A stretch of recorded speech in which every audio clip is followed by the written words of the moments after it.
법화경 영업록 3편 1장 자리에서 향내가 나. 만상스님은 옹주만여년 사람으로 법화경을 낭송하고 그 뜻과 이치를 10여 번이나 해설하였다. 스님이 일찍이 처마 밑에서 법화경을 외우고 있노라니 힘꼬이 호련히 날아와서 좌우에 엎드리는지라. 스님이 손으로 잡아도 놀라서 나부대지 않고 무시로 왔다 갔다 하였다. 또 화로에 숯불이 저절로 피어나기도 하고 혹은 좌상 뒤 자리 밑에서 자주 기이한 향내가 나며 또 방 뒤에 나무 위에 탑 같은데 모셔놓는 조그마한 불상이 어느 사이에 와 있기도 하였는데 푸른 참새 한 쌍이 양쪽에 스님을 모시는 듯 서 있다가 스님이 그 불상을 모셔 들여오니 새는 훌쩍 날아가 버렸다. 또 스님이 한밤중에 조용히 앉아 있는데 호련 비몽사몽간에 서북쪽 하늘에 굉장히 높고 아름답게 장식한 보탑이 나타나고 동북쪽에서는 7개의 별 속에서 7 부처님이 나오시니 금빛 찬란한 모습이 한없이 단아하고 명랑하신지라. 서로 기뻐하시고 예배 찬탄하시더니 잠시 후에 유연히 없어졌다. 만상스님은 법화경을 4000여 번이나 외웠는데 입적할 때 제자더러 보현보살의 이름을 부르라 하더니 갑자기 보현보살이 오셔서 내 오른쪽에 계시다고 하고는 숨을 거두니 나이는 70살이었다. 2장 호주의 천하상좌. 중국 오나라 오홍의 본명이 포옥인 한 스님이 있었는데 어머니 매시가 스님을 잉태할 때 신령스러운 상소가 있어 냄새나는 불을 싫어하였다. 나이 7, 8살이 되자 여승이 관장하는 이 총지의 법화사에서 출가하여 법화경 외우기를 소원하니 3달 만에 훤히 외우고 날마다 7권을 다 독송하였으며 20살 때 서울로 가서 수계를 받아 계율과 불도 수행을 맹세하였다. 이에 앞서 숙종 황제가 밤에 꿈을 꿨는데 오나라 승려가 법화경을 독송하니 그의 입에서 오색 빛이 나오고 그 목소리는 맑고도 고왔다. 이튿날 아침 황제는 영을 내려 서울 안에 있는 승려로서 법화경을 외울 수 있는 이 200명을 대궐 안으로 불러들여 보았으나 모두 꿈의 그 스님이 아니었다. 이때 포옥이 마침 관중으로 들어오는데 관문을 지키는 우두머리가 멀리서 온 까닭을 물었다. 이에 포옥은 나는 법화경을 잘 독송합니다. 그래서 수계하러 왔습니다. 라고 말하니 관문 지키는 관령이 황제에게 아뢰었고 또 황제는 곧 그를 불러들여 보고는 내가 꿈에 본 그 사람과 목소리와 용모가 흡사하다. 정각에 오르게 하여 자리를 주고 법화경을 독송하라 하였다. 스님의 독송이 수의공 높음에 이르자 입에서 오색빛이 내뻗어 황제가 크게 기뻐하며 내가 꿈에 본 사람이 바로 이 사람이다. 라고 하였다. 독송이 끝나자 황제는 우유와 호도와 백합으로 죽처럼 만든 칠보탕을 하사하고 새로이 향단을 쌓아서 수계하게 하고 대광이란 법명을 내리고 천하상좌에 봉하여 천복사에 있게 하였는데 스님의 독송하는 소리가 널리 퍼져서 늘 황제에게도 들렸다.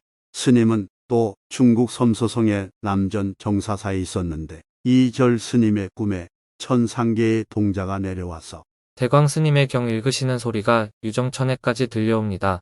그분은 예사분이 아닙니다. 라고 하였다. 이 무렵 모두들 대광 스님을 양나라 때 이총지의 후신이라고 했다. 뒤에 스님은 황제에게 청하여 오흥으로 돌아와 있었는데 이때 이신이란 사람이 오흥의 자사로 있었다. 하루는 술에 취하여 지경도량에 쓰러져 자다가 밤에 깨어보니 흰 빛이 대광 스님의 방 안에 가득한지라. 이상하게 생각한 이신은 문틈으로 스님의 방 안을 들여다보니 스님이 선정에 들어 몸과 마음을 깨끗하고 조용하게 하고 경을 독송하고 있는데 스님의 입에서 흰 빛이 나오는 것이었다. 독송하는 소리가 모짜 빛도 따라서 거두어졌다. 이를 본 이신은 본래 불교를 그다지 깊이 믿지 않았지만은 대광 스님을 깊이 공경하여 친히 비문을 지어 제목을 묵조지경 대덕신이 비문이라 하였다. 전에 스님이 황제에게 글을 올려 오흥으로 돌아가기를 청했을 때 황제가 친필조서인 묵조를 한 통 내렸던 것이었다. 3장 신인이 허공에 머물러. 현진 스님은 중국 안희성의 수춘 사람으로 영복사에서 법화경을 독송하고 있었는데 잠시도 게으름을 피우는 일이 없었다. 어느 해 가을달이 휘영청 밝은 밤이었다. 스님은 달을 바라보며 낭낭한 목소리로 법화경을 독송하고 있었다. 제7권의 절반쯤 이르렀을 때 옆방에 있는 한 사문이 갑자기 일어나서 변소에 가려고 방에서 나와 뜰에 내려서 보니 밝은 달빛에 엄청나게 큰 사람의 그림자 같은 것이 마당에 비치고 있었다. 무슨 그림자인가 하고 머리를 들어 사방을 둘러보니 공중에 한 신인이 의연히 머물러 있는 것이었다. 사문은 걸음을 멈추고 똑바로 서서 우러러 보았는데 현진 스님의 법화경 독송이 끝나자 신인도 호련히 없어졌다. 사문은 이때부터 법화경을 배워 독송하여 종신토록 게으름이 없었다고 한다. 사장 폭풍이 배를 뒤엎어도. 신라때 보계라는 한 여인이 경주 우금방에서 살고 있었는데 장춘이라는 아들이 있었다. 그 아들이 장사배를 따라 바다로 나가서 돌아올 때가 되었으나 소식이 묘연하여 어머니는 아침 저녁으로 근심 걱정하다 몸까지 몹시 쇠약해졌다. 그러다가 다행히 관세음보살의 신통한 힘에 의하여 서로 폭풍이 불어 그 배가 표류하여 사람 잡아먹는 흉악무도한 나찰귀의 나라에 떨어질지라도 관세음보살의 이름을 부르면 곧 환난에서 벗어날 것이라는 관세음보살의 시연하심을 듣고 곱 깊은 신심이 생겨 민장사의 관세음보살상 앞에서 이래를 기약하고 정성껏 부지런히 기도를 드렸다. 이래제 되는 날 호련히 장춘이 나타나 어머니의 손을 잡으니 어머니는 놀랍고 기뻐서 아들을 얼싸안고 울었다.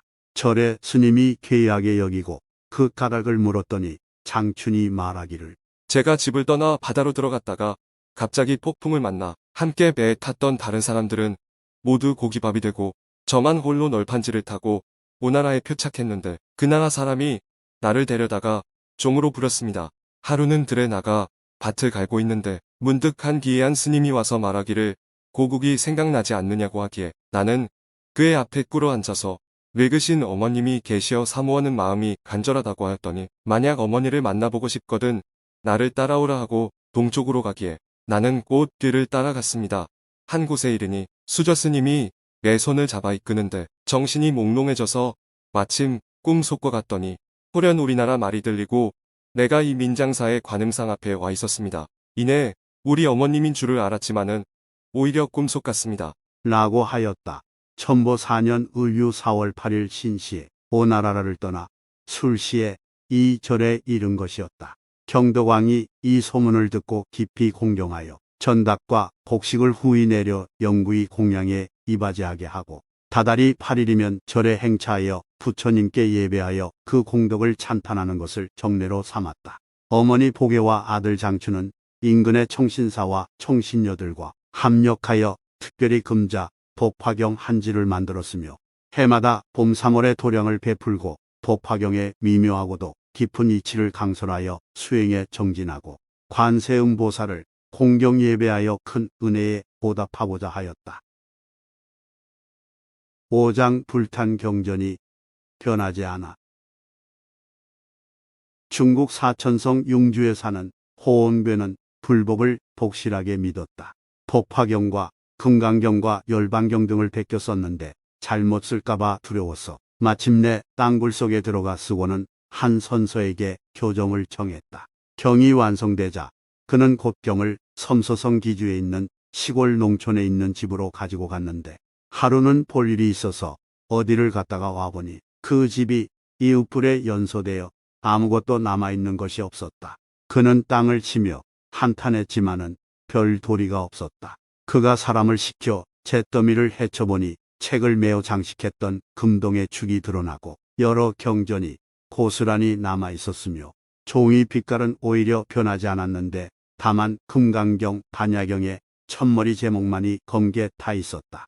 이를 보고 그가 혼자말로 중얼거리기를 처음 베꼈을 때 한 관원이 글씨를 잘 썼는데 갈 길이 바빠서 미처 몸을 정결하게 하지 못하고 그대로 제목을 쓰더니 그래서 제목만 타버렸구나 하였다. 법화경 영업록 3편 끝. 성불하십시오.